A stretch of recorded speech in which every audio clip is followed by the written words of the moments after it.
com a vossa permissão, com a inspiração dos amigos espirituais que nos assistem e que assistem a nossa facilitadora dessa noite, que é a nossa querida amiga Nores, que possamos iniciar o nosso estudo, dizendo graças a Deus e a Jesus. Muito bem, Nores, a palavra é sua. Obrigada, Cíntia. Que a inspiração te chegue com muito carinho.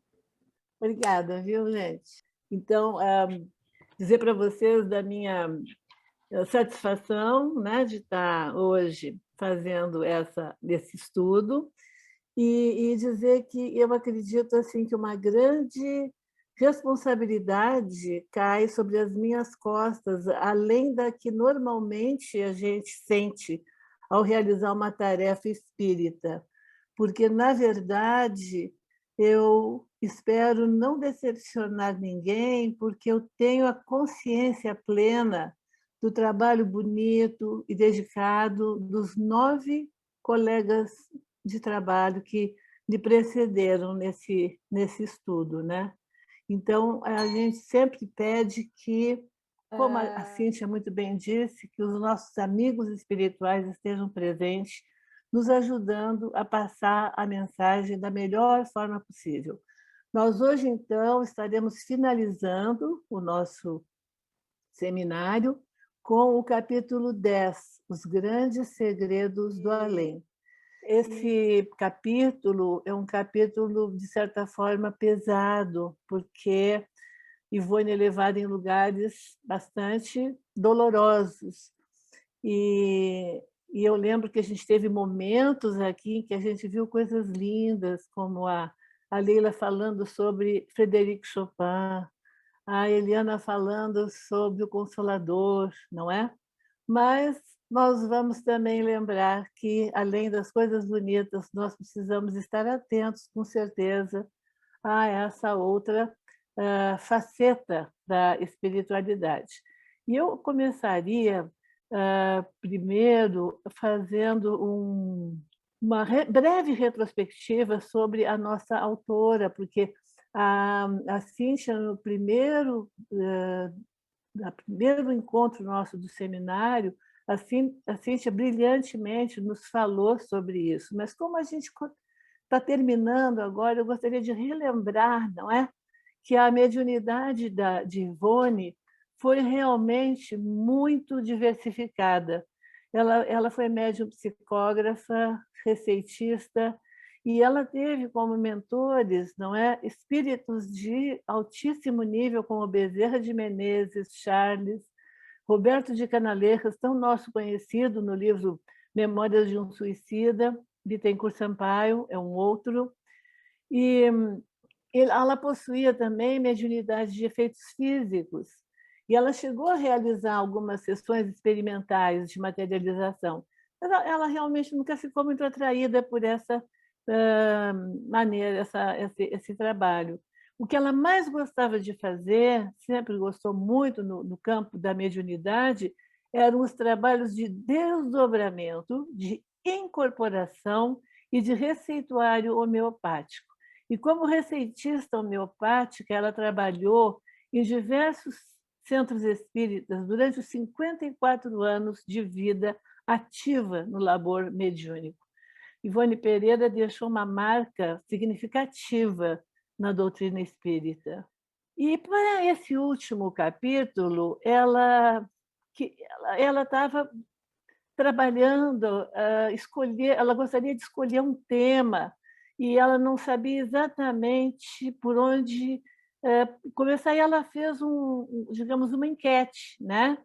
Ela almejava, ela queria pontos que fossem de interesse generalizado de todos os companheiros e estudiosos do espiritismo. E ela fez uma enquete, pediu sugestões a vários amigos e selecionou algumas, mas de todas as que ela selecionou, a que mais lhe atraía era justamente o mecanismo que leva alguns desencarnados a persistirem durante muitos séculos em se considerarem homens carnais. Muito tempo e, às vezes, até séculos, né?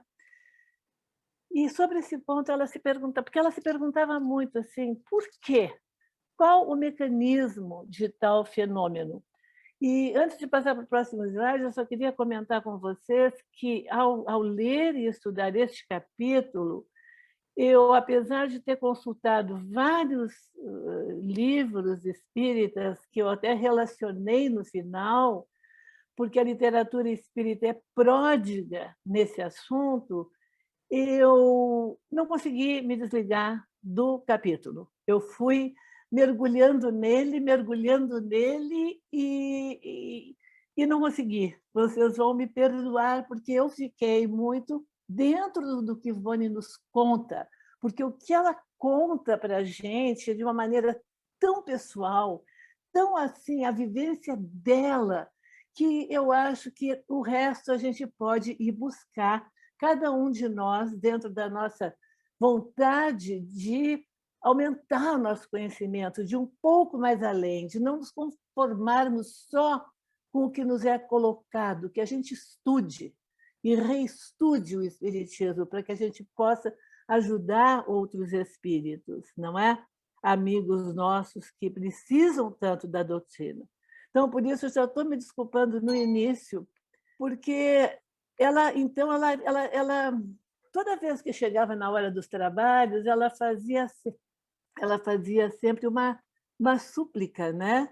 No sentido de que ela conseguisse realizar a tarefa com esse tema. Por quê?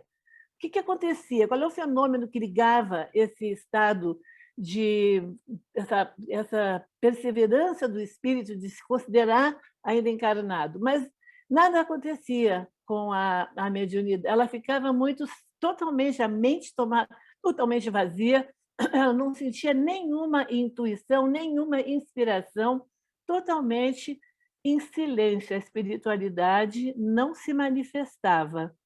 E ela fez isso algumas vezes, mas ela. E eu botei o título desse slide de "O telefone toca de lá para cá", porque realmente nós podemos, com certeza, pedir, não é?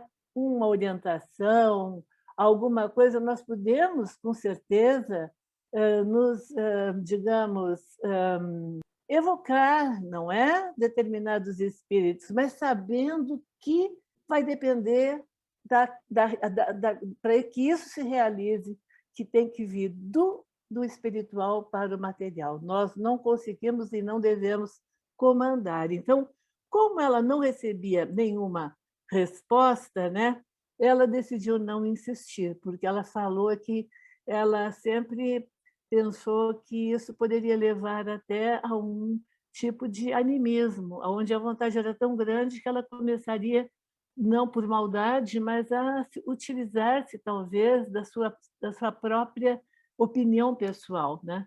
Mas 10 dias depois, seus amigos, então, vieram atendendo, mas, como ela conta logo no início do livro, eles fizeram o trabalho, dessa vez, de forma bem diferente do que ela estava esperando. Né? E os métodos de estudo também anteriores foi diferente nesse último capítulo. Nesse último capítulo, eles forneceram essas instruções ao vivo. Eles levaram, então, naquele transe mediúnico que Ivone Pereira conta como algo que ela gostava muito, em desdobramento. Ela foi ao mundo invisível, ali diz no livro, nas imediações das camadas terrestres, então em lugares bem próximos da crosta, e de suas observações durante esse desdobramento, então, resultou essa reportagem que ela relata aqui. Ela chama de uma reportagem, e é mesmo, como se ela fosse mesmo uma repórter que é levada a cobrir algum evento que se passa em outros lugares do mundo, nesse caso, do mundo espiritual. E que cenas que ela presenciou lá, não é? Ivone, lá, ela presenciou, assim que ela retomou a lucidez, que já era própria da mediunidade dela, durante o transe mediúnico, ela passava por aquele torpor, mas ela recobrava totalmente a lucidez e ela vivenciava, experienciava as coisas por onde ela passava. Ela, então, desculpa, ela se viu num bar muito feio, muito sujo, num antro bem sórdido, terrível, né? Que recendia a álcool, a fumo, onde desencarnados sem nenhuma educação, sem nenhuma moral, bêbados e desordeiros, eles se aglomeravam ali e em conversas de um teor horrível, né? E ela sabe, nessa visita, porque normalmente ela sempre era acompanhada de um.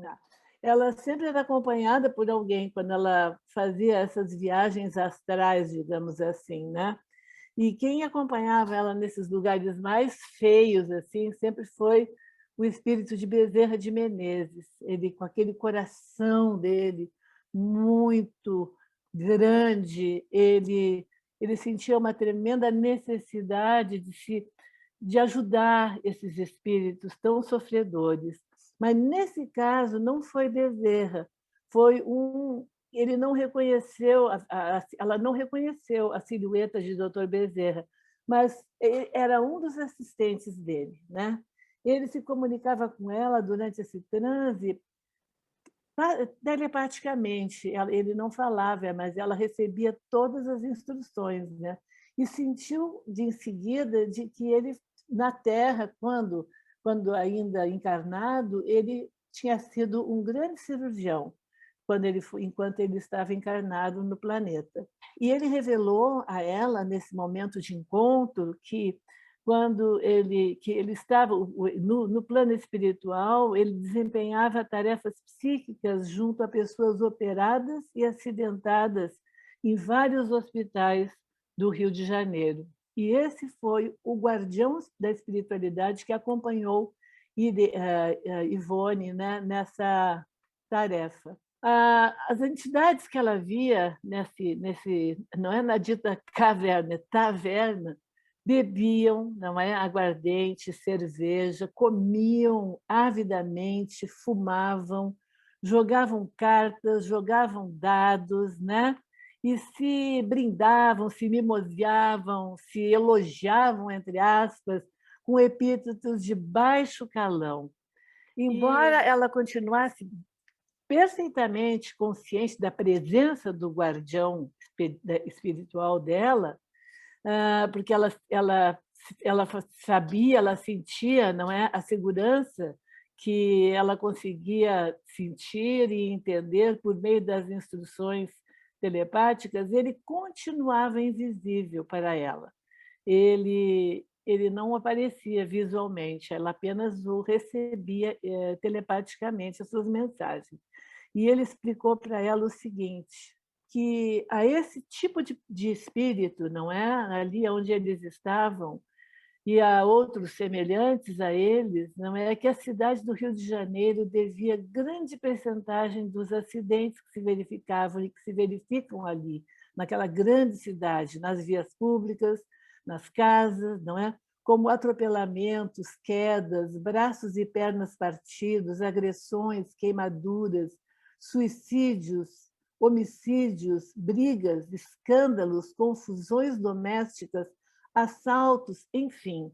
É esse tipo de espírito, de entidade espiritual que trabalha intensiva e intensamente para que todas essas coisas aconteçam, não é,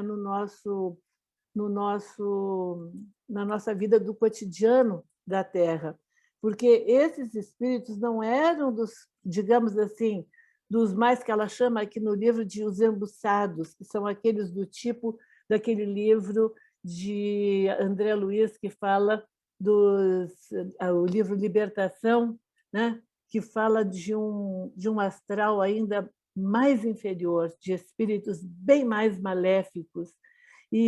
Mas ela fala do estado de, digamos, de moralidade desses espíritos que ela encontrou nesse lugar, né? E a atmosfera realmente era muito pesada nesses lugares, mas ela sentiu que, mesmo estando naqueles lugares tão feios, nenhum mal atingia ela. É interessante que, nas palavras dela, ela diz: sentia-me envolvida como numa redoma de tênue neblina, invisível a olhos inferiores. Então, quer dizer, eles não a viam assim, envolvida nessa redoma, mas ela sentia-se, não é, protegida dessa forma. E os espíritos do bem que visitam esses locais, eles imunizam a si próprios e imunizam aos seus médiuns contra os choques vibratórios das entidades maléficas. E por isso que eles recomendam, e ela também, com as experiências que ela teve, jamais entrar num desses lugares desacompanhado, né? Nunca supor que estão à altura desses serviços sem uma vigilância maior, porque realmente é extremamente perigoso que o médium se deixe envolver. Quando distinguiram a presença da médium, porque eles a viam, né? Eles conseguiam enxergá-la, eles ficaram muito alegres e convidaram a Ivone para beber com eles. Mas ela, polidamente, ela agradeceu, declinou o convite, né? E um deles, que estava sentado mais próximo, sobre uma mesa, com os pés na cadeira, de maneira bem, digamos assim, descontraída, ele falou para ela com muita, digamos assim, com muito mau humor, né? Ele falou: "Se não bebes, sua idiota, o que vieste fazer aqui? Vai-te, desmancha-prazeres, antes que eu te mande para o inferno com um soco, antes que eu te quebre o braço ou a perna com um encontrão, ou a cara, tanto faz." Então, são palavras bem duras, bem pesadas, né? Que ela ouviu ali, mas ela manteve-se firme, né? Na sua... Mas aí ele seguiu fazendo isso. O que, na verdade, ele estava sugerindo era uma sugestão hipnótica, porque ele dizia assim: olha, tens o braço quebrado? Como quebraste teu braço? Estás com o braço partido. Foste atropelada? Quando? Hoje? Sim, serás atropelada amanhã. Partirás o braço, darás entrada no hospital. Estarei lá para te assistir e te consolar. Partirás o braço, partirás o braço. Serás atropelada amanhã, amanhã. Imagina só, ela ali estava completamente protegida pela espiritualidade superior, mas olha os riscos que nós mesmos podemos sofrer, né, com os nossos pensamentos, muitas vezes desregrados, né, nos deixarmos influenciar dessa forma. E ela, né, totalmente envolvida pelas vibrações maléficas daquela entidade, ela começou a sentir uma dor violenta no braço. E ela olhou para o braço e viu que o braço estava fraturado, estava ensanguentado, estava com o osso à mostra. E ela teve plena certeza de que no dia seguinte sofreria um acidente com graves consequências, não é? Para a integridade física dela. Embora vacilante e completamente esquecida de que se encontrava sob vigilância de um guardião da espiritualidade, ainda assim ela teve forças para suplicar: meu Deus, livrai-me desses obsessores. Mas ela, com certeza, foi envolvida pelas vibrações maléficas dele. E depois, então, o guardião, né, espiritual dela explica que por que ele permitiu que aquilo acontecesse. Como ela ficou muito preocupada com os próprios sentimentos e com as sensações, né? E depois de ouvir os comentários do mentor sobre as consequências horríveis, né, que de nos deixarmos influenciar por essas situações, essas sugestões maléficas, né, ela questionou o guardião, né? As vítimas, no caso, né, que se deixam levar por essas sugestões, como suicídio, homicídio, conflitos, jogatina, desonra, vícios e até mesmo o desregramento sexual, como ele explicou para ela, essas pessoas ficam isentas de responsabilidade nos delitos que praticam dessa forma, por essas influências maléficas? E ele responde: sim, terão, ao contrário, grande responsabilidade, visto que encontraram exatamente o que desejaram pelos seus maus pensamentos. Então, não sabes que os afins se procuram? Então, quer dizer, nada nos isenta das escolhas que nós fazemos. Mais uma vez, se mostra aqui a soberania do nosso livre-arbítrio. Nem mesmo Deus interfere no nosso arbítrio. Ele nos deixa à mercê de nós mesmos nesse sentido, para que nós mesmos, então, tomemos as decisões que a nossa consciência nos dita, para que a gente possa realmente, ao longo das nossas existências reencarnatórias, irmos refinando a nossa capacidade de discernir entre o bem e o mal, entre o belo e o feio, entre o confortável, aquilo que se concretiza com amor, com carinho, e aquilo que se deseja por maldade, vingança ou intrigas, né? O mentor explicou que as sensações desagradáveis experimentadas por ela foram deliberadamente permitidas por ele como material de estudo e de advertência, porque a gente pergunta se ela estava tão bem acompanhada, não é? Como é que aquelas sugestões tão terríveis tomaram conta dela, né? E ele diz para ela que foi algo que ele permitiu que acontecesse justamente como material de estudo e advertência, né? Com surpresa, ela percebeu que, sob a influência tão salutar do guardião espiritual, tudo havia desaparecido do seu braço perispirítico. Mesmo assim, ela continuou indagando. Não existirá um meio de retirar tais entidades do seio da sociedade para que tenhamos mais serenidade para viver, trabalhar e progredir? Uma pergunta que todos nós, podemos nos fazer, não é? Se nós podemos ser tão mal influenciados, será que não, né, não poderiam ser retirados esses maus elementos do nosso convívio diário para que a gente tivesse mais serenidade, mais tranquilidade? E ele responde de uma maneira muito interessante. Ele responde que sim, né? Que existe um meio de tais falanges desertarem do ambiente terreno, mas para isso é preciso que o homem colabore. Então, ele vem citando alguns pontos importantes para que isso possa acontecer, né? Um deles é necessário que o homem se reeduque e se transforme, não é? Sob as inspirações do dever.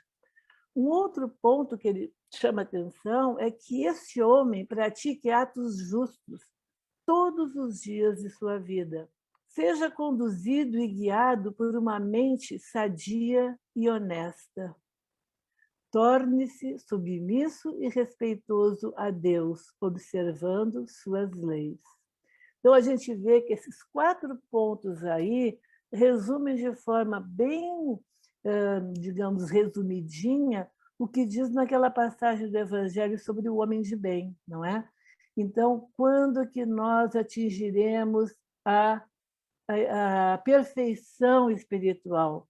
Quando nós tivermos conseguido realizar perfeitamente, na maior naturalidade do nosso espírito, a lei de justiça, de amor e de caridade, que é a última das leis, aquelas que nós vamos trabalhando todas as outras, vamos trabalhando essa lei também misturadinha, até que vai chegar o dia que o amor, a justiça e a caridade vão ser perfeitamente compatíveis com o nosso espírito. Então, aí sim, nós podemos pensar, nós estaremos completamente livres desse contato com a espiritualidade inferior, que ainda, infelizmente, os pobres coitados ainda não aprenderam, não é? Ainda não ainda não conhecem Deus, ainda não sabem quem é Jesus, se entregam totalmente às coisas do mundo material, desencarnam e continuam exatamente do jeito que estavam quando encarnados, né? E ele complementa que muitas vezes os próprios homens é que obsidiam essas entidades, visto que os atraem com seus pensamentos, vícios e ações idênticos aos deles, estimulando-os a imitá-los, em vez de procurarem instruí-los.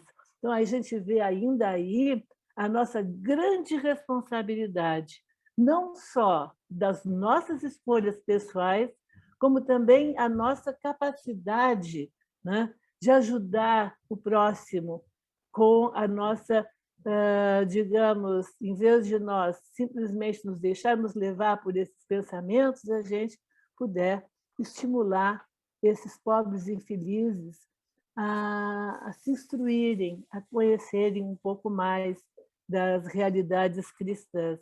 Então, como é que a gente pode ajudá-los, não é? Como podemos ajudar? Antes de mais nada, é preciso que o tempo, a consciência e a dor em que vivem façam surgir o arrependimento para que se decidam a emenda. Então, a gente vê aí o quê? A vontade. Sem que nós queiramos, nada acontece. É uma decisão pessoal, é uma decisão importantíssima. A vontade é a gerência geral da nossa mente. A vontade comanda todos os escritórios da nossa mente. Então, é preciso que esses espíritos se consigam, não é? Fazer com que, através dessa consciência, através da dor que eles vivenciam e através do tempo que se faz longo para eles possa surgir no coração deles o arrependimento. E aí, então, eles vão se decidir, eles vão querer, eles vão pedir ajuda de verdade para que eles possam sair daquela vida tão dolorosa. Espíritas e médiuns detêm forças magníficas para o trabalho de auxílio dos guardiães. Se o trabalho dos nossos núcleos cativar a confiança dos instrutores da espiritualidade, esses irmãos sofredores poderão ser trazidos à nossa sede para que aproveitem o labor doutrinário e recebam instruções diárias conosco. Então, a gente vê a importância, não é, de uma casa espírita, de uma casa de oração, de uma casa voltada ao bem, não é? Especialmente de uma casa, a gente diz de uma casa espírita, aonde possa ter o trabalho desses espíritas, médiuns e auxiliares e pessoas que em conjunto formam uma equipe fortalecida, não é, voltada para o bem. Então, essas equipes podem, com certeza, ajudar muito esses pobres coitados, esses nossos irmãos tão doentes. Ao nos reunirmos em preces e estudos, podemos dirigir a esses irmãos um pensamento amoroso, uma leitura educativa e comentários edificantes.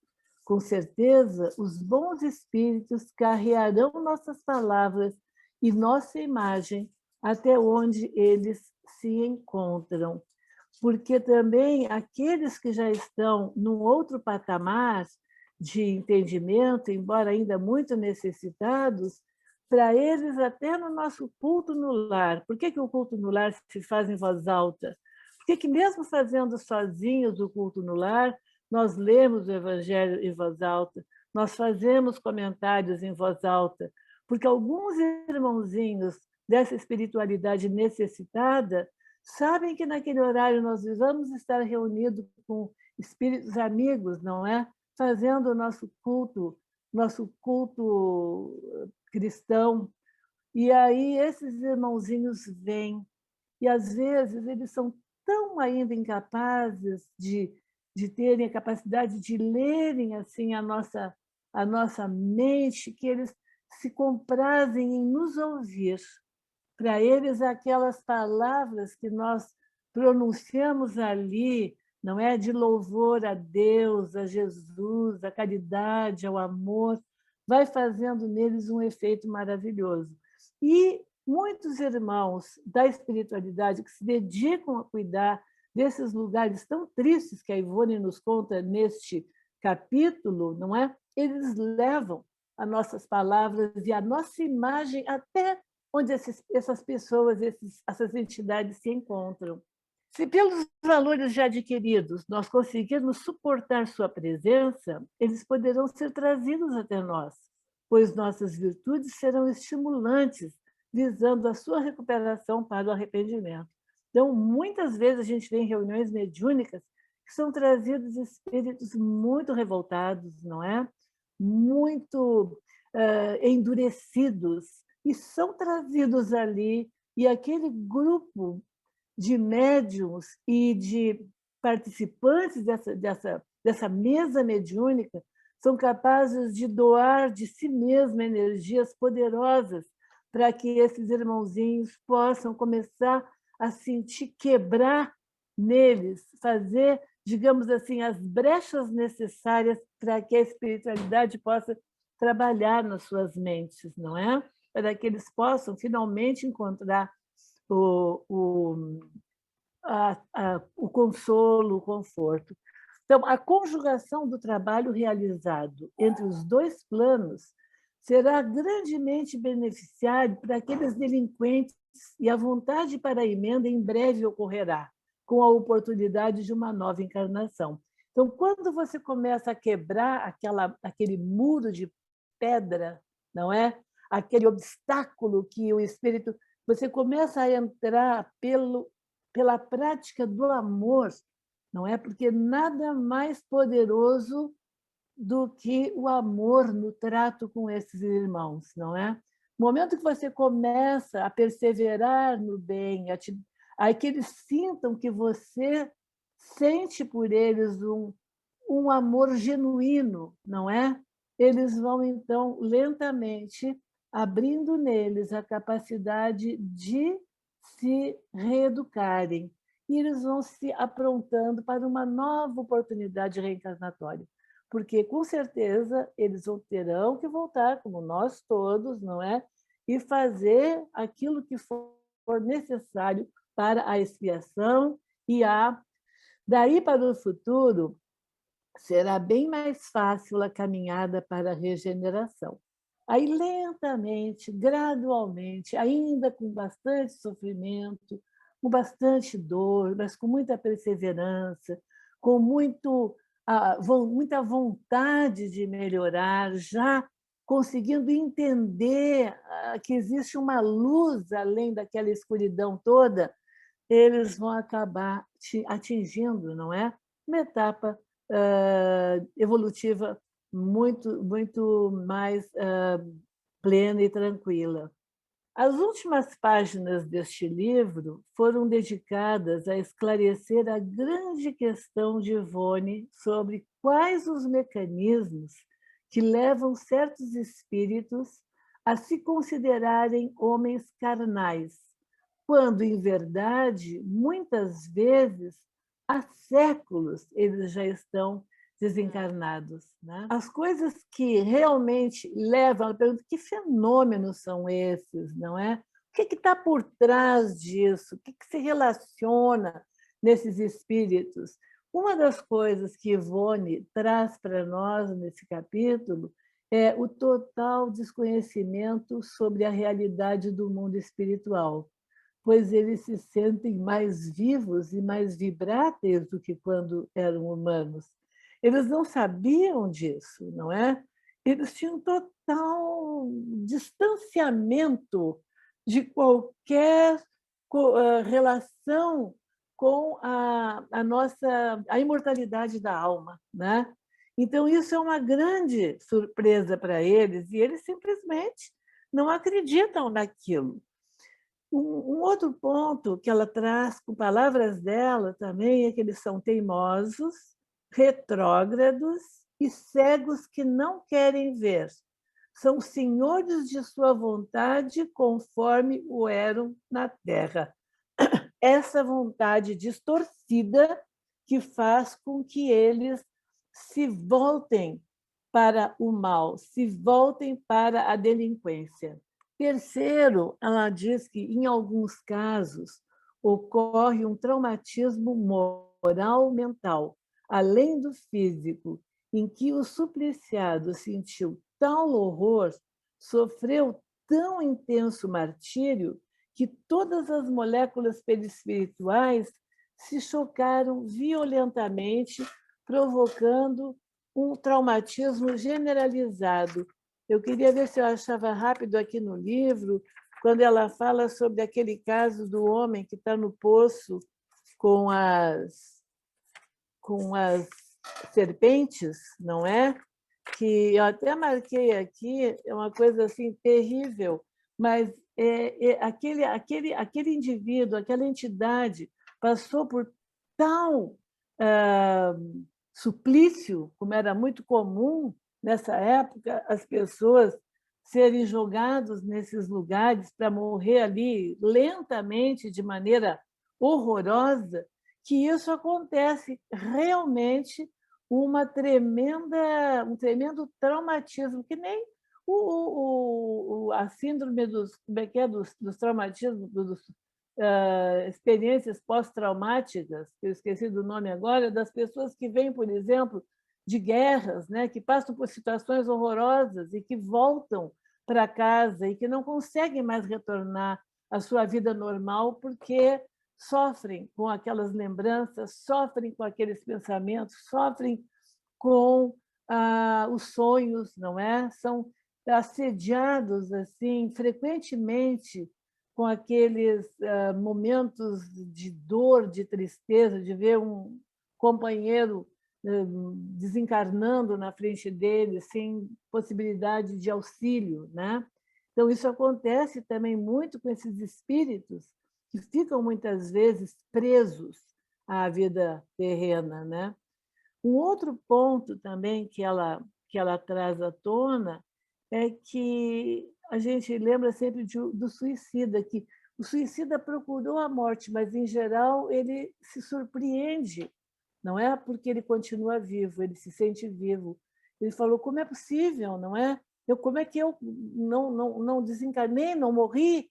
Mas ele começa a sentir tudo e revendo continuamente aquela situação daquele crime terrível praticado contra ele próprio.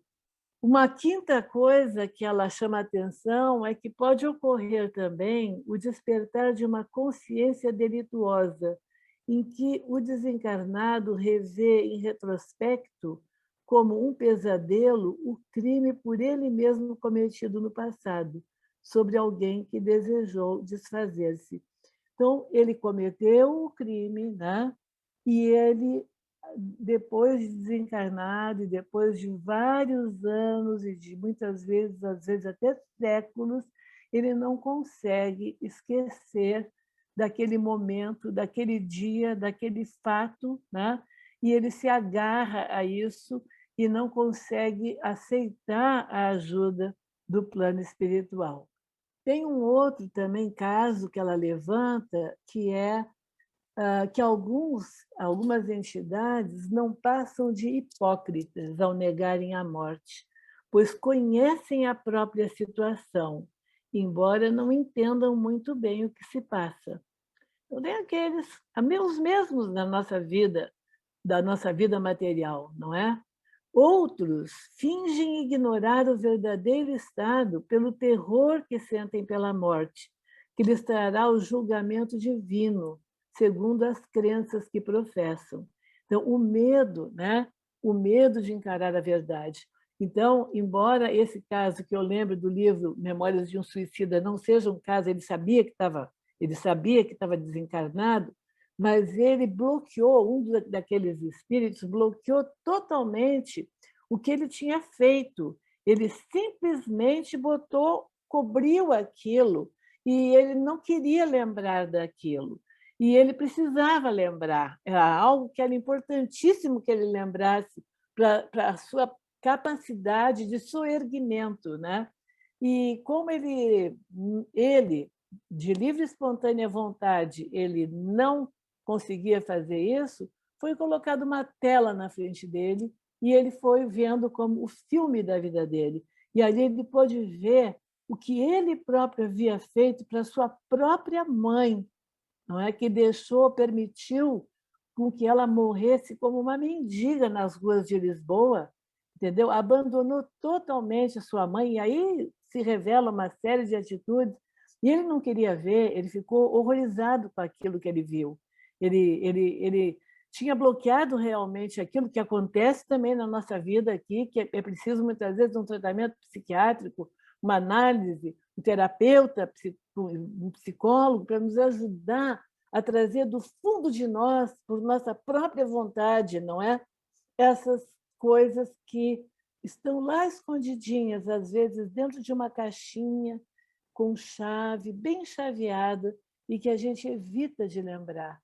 É importante que a gente lembre, é importante que a gente traga, é importante que a gente se perdoe, inclusive, e a gente saiba, eu não sabia então o que eu sei hoje, né?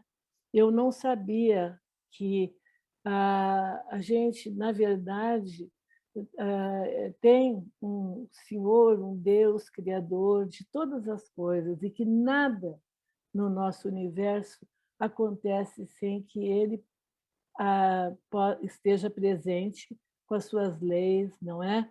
Com as suas leis eternas e imutáveis. Então, ele inclui também ali os recém-desencarnados de categoria mais inferior.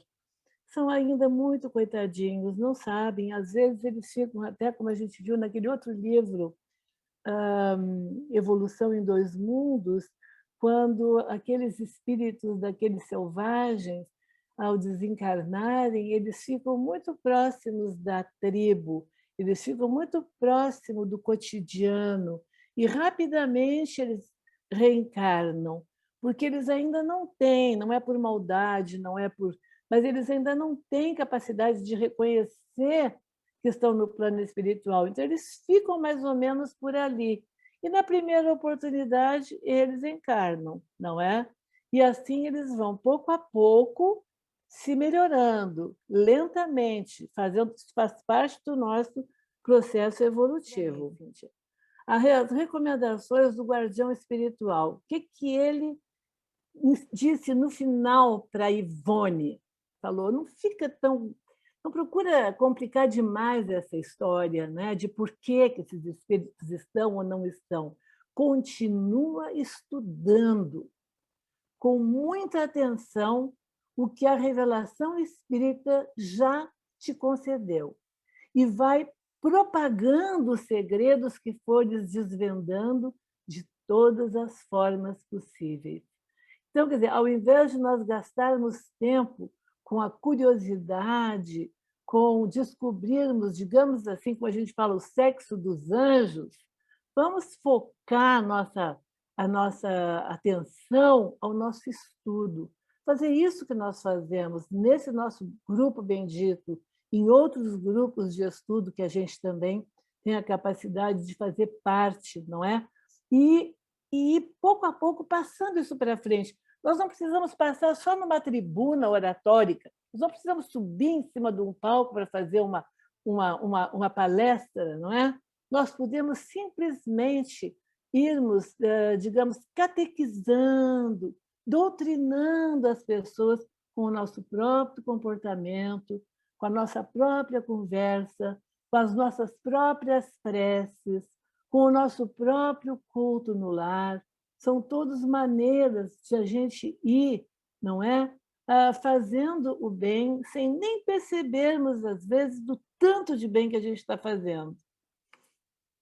O homem moderno, olha o que ela diz aqui, tem urgência de conhecer os grandes e terríveis segredos do além, para que se conduza à altura da responsabilidade de ser partícula da própria essência divina, consciente de que é um espírito imortal e não apenas substância material destinada à sepultura.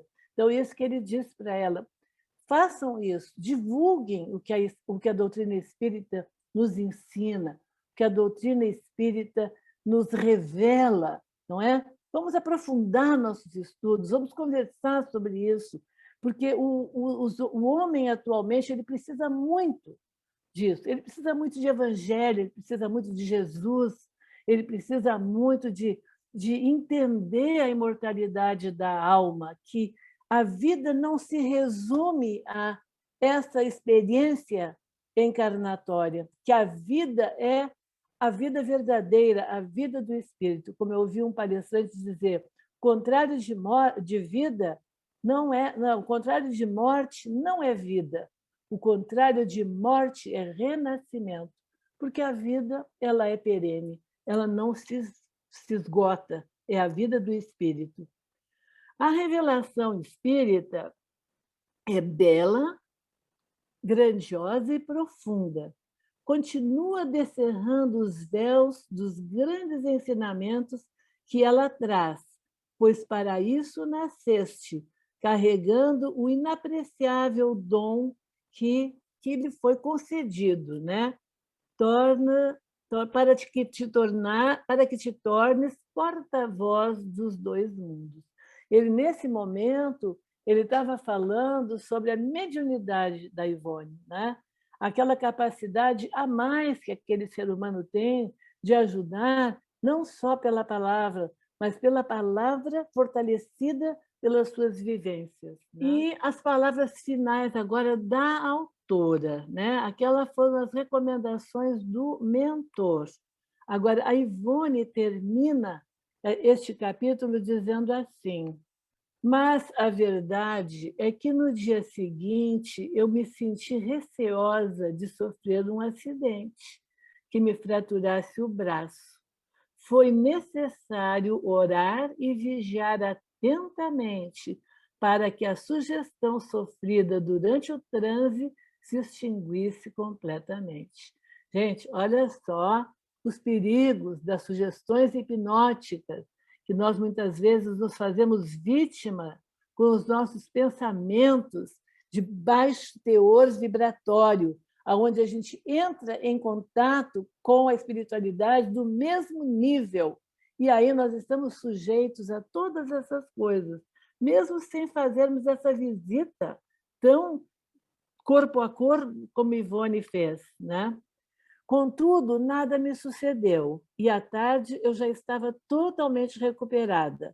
Fora apenas uma demonstração ao vivo, espécie de exibição cinematográfica, para desvendar alguns dos segredos do invisível, pois que, certamente, o médium não conseguirá devassar apenas as regiões felizes.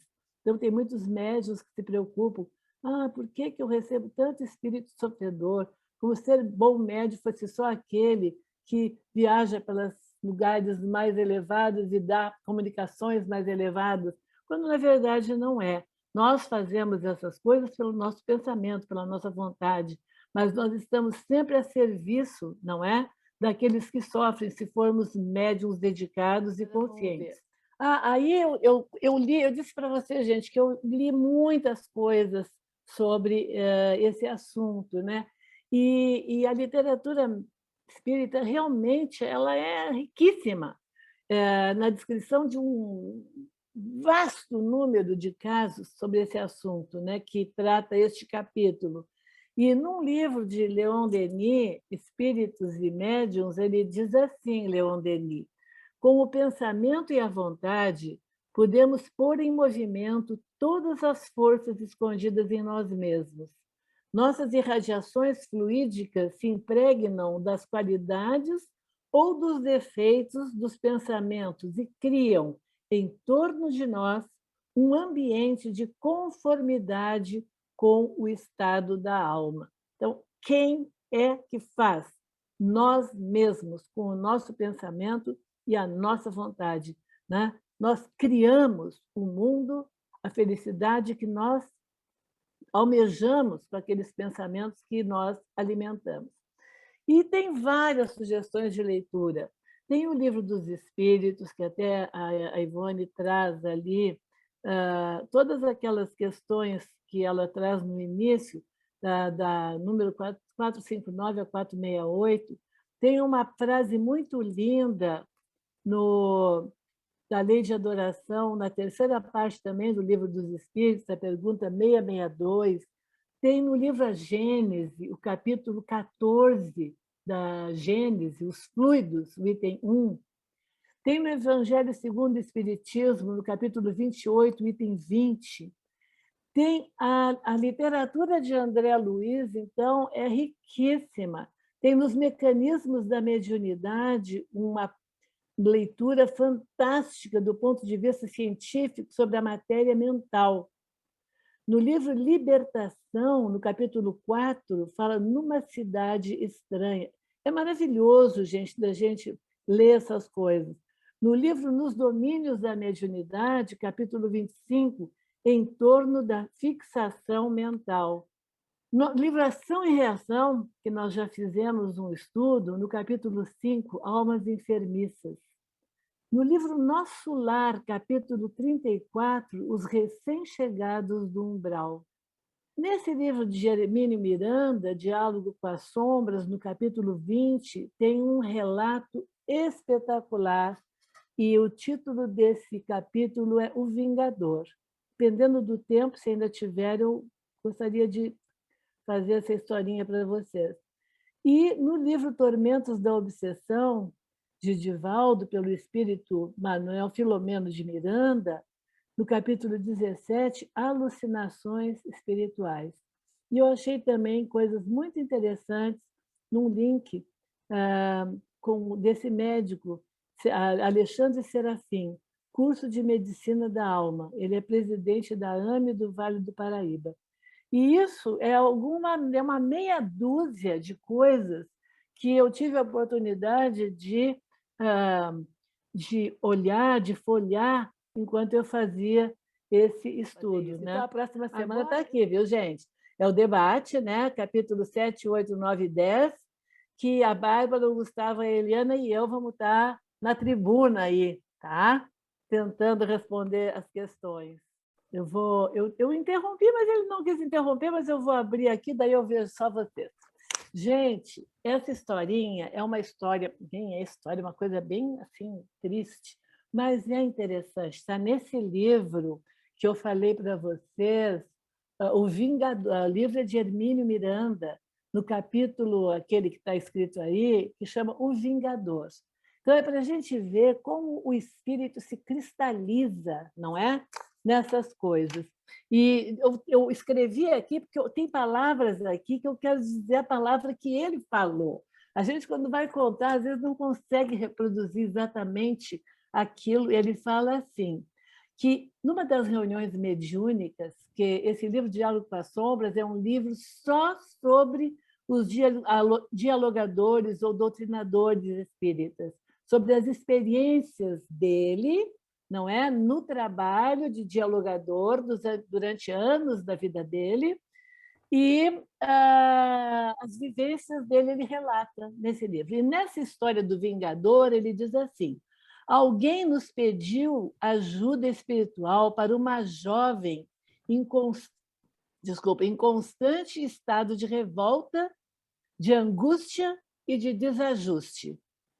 Colocamos seu nome no nosso caderno de preces e aguardamos. 2 ou 3 semanas após, compareceu ao grupo o espírito indignado do seu perseguidor.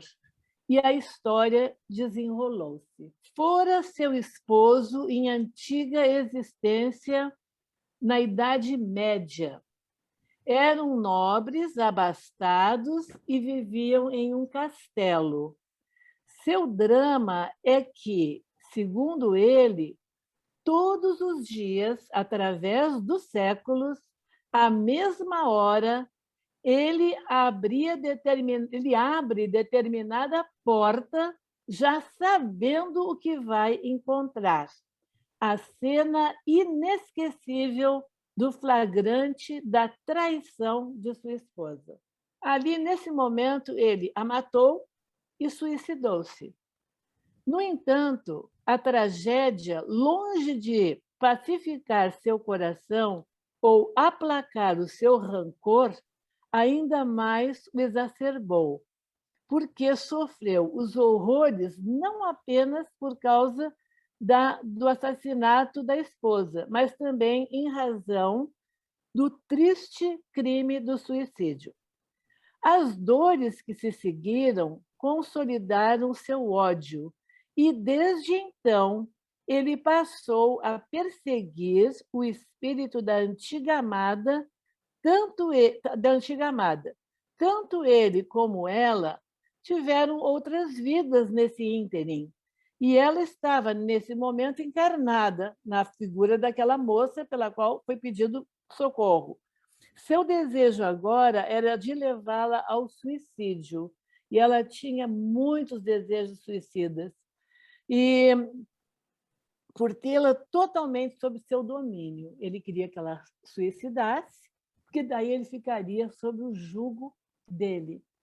A história se desenrola nesse nível, e a concretização final da coisa é que, num determinado momento, o tratamento espiritual desse espírito sofredor foi vários encontros.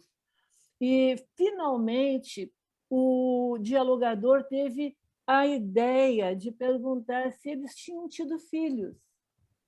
E aí ele fala, sim, eles tinham tido um casal de crianças lindas, e que na porta, logo ao lado da porta que ele abria, ele nunca abria aquela outra porta, porque era a porta onde ele encontraria os seus filhinhos. E aquele afeto, aquele amor que ele sentia pelos filhos atrapalharia o ódio que ele tinha pela esposa, pela traição.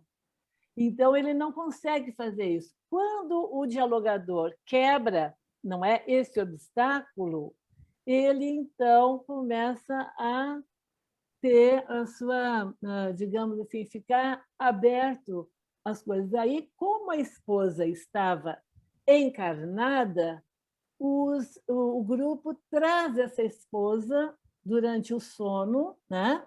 Num desdobramento, durante o sono, e coloca os dois frente a frente. E só escutam o diálogo deles, não é? Em que ele fala assim, eu sou um trapo, e você também é um trapo. Eu não tenho aqui as palavras agora, mas ele fala, vamos deixar isso para lá, eu não vou mais te perseguir, né? E aí ele fala, vai embora que eu não te persigo mais. E logo em seguida que ele falou isso, ele caiu numa sonolência e adormeceu. E aí ele foi ajudado pela espiritualidade e levado, com certeza, para um lugar como o nosso lar ou outras colônias espirituais que cuidam desses espíritos em grande sofrimento. Mas eu trouxe essa história porque esse homem ficou séculos nesse sofrimento. Ele era casado com essa mulher na Idade Média, e isso aconteceu na época que Hermínio Miranda trabalhava aqui no planeta Terra, que pelo menos no século XX foi, né? Então, quer dizer, é um exemplo claro. E nesses outros livros e capítulos que eu botei nesses dois últimos slides, gente, tem outras coisas lindas e muito instrutivas para a gente nesse aspecto. Então, vamos procurar fazer o melhor nessa nossa vida, né? Para, na hora do desencarne, a gente pelo menos dormir um pouquinho e acordar do lado de lá com mais serenidade. Né? Era isso que eu tinha para vocês. Não sei se eu me alonguei, eu não tenho ideia do horário que eu fiz, mas era isso. Eu agradeço a atenção de todos. É que encerramos os estudos da noite de hoje agradecidos e pedindo que nos abençoe, que nos conduza, que nos proteja, que nos fortaleça, que nos ampare e que seja sempre conosco, Que assim seja.